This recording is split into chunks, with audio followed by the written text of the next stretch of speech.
बस यात्रारू अंतिम यात्रा गंतव्यस्थल में पहुंचवा आगु लिभिगला जीवन दीप कटक रे मर्मन्तुद बस दुर्घटनार तदंत निर्देश देछि परिवहन विभाग।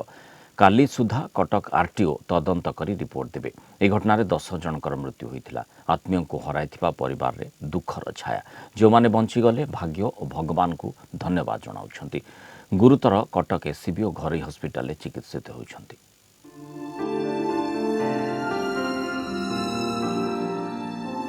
एकाठी जलिला जुई कटक रे बस दुर्घटना रे मृत्युवरण करथिबा 6 जनकर आज पुरी स्वर्गद्वार रे शेषकृत्य संपन्न होईछि। कटक महानदी रे मर्मन्तुद बस दुर्घटना नेछि 10 जनक जीवन।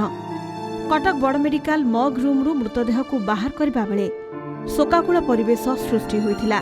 सर्टिफिकेट पे जाइथिला इतिहास करू फोन असला रसेती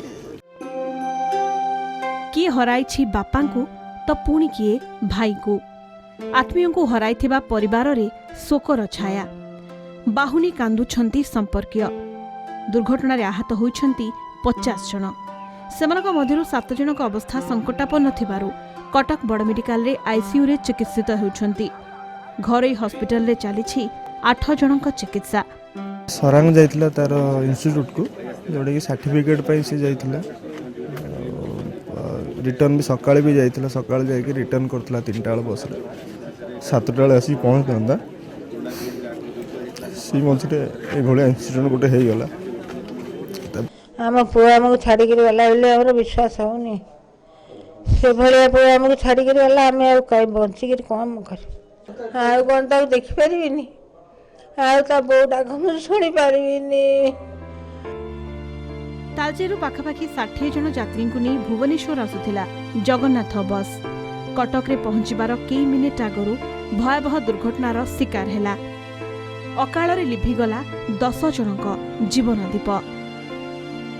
सौभाग्यवशत जो माने बंची गले से समर घटना मने पड़िले लोम टांकुरी उठुछि बोली कहिछंती।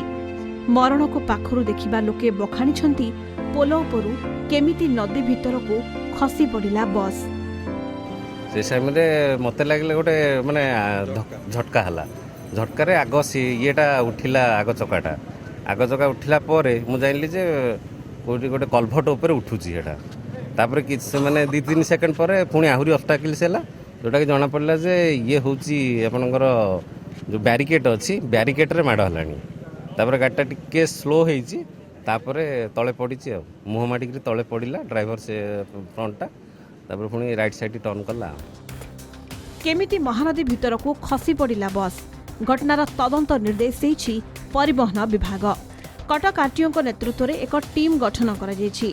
एथिरे अछंती कटक एमवीआई एनएचएआई इंजीनियर और जगतपुर थाना आईओ। तदंत सारी काली सुधा रिपोर्ट देबाकू निर्देश दिया जायछि। सेबडे बस ड्राइवर विरोध में कटक जगतपुर थाना रे मामला रुजु होइछि।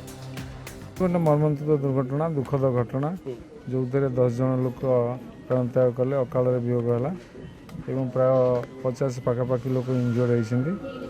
तेणु ए बाबद निश्चित अनुसंधान कर जार दोष बाहर विरुद्ध कार्य टीम फर्मेसन कर विभाग अधिकारी मान जनईदेलु शीघ्र तदंत करने लगी। महानदी ब्रिज उपरे जाउथिबा बेले हठात एक मईसी सह बस रो धक्का होइथिला। भारसाम्य हराई महानदीर 30 फुट भितरे खसी पड़िथिला बस। नदी गर्भरे पड़िथिबा बस को देखिले अनुमान करा जाय पारे दुर्घटना केते भयानक थिला। कटकरू विभूति साहू, राउरकेलारू अनिल महांती रिपोर्ट, कलिंग टीवी।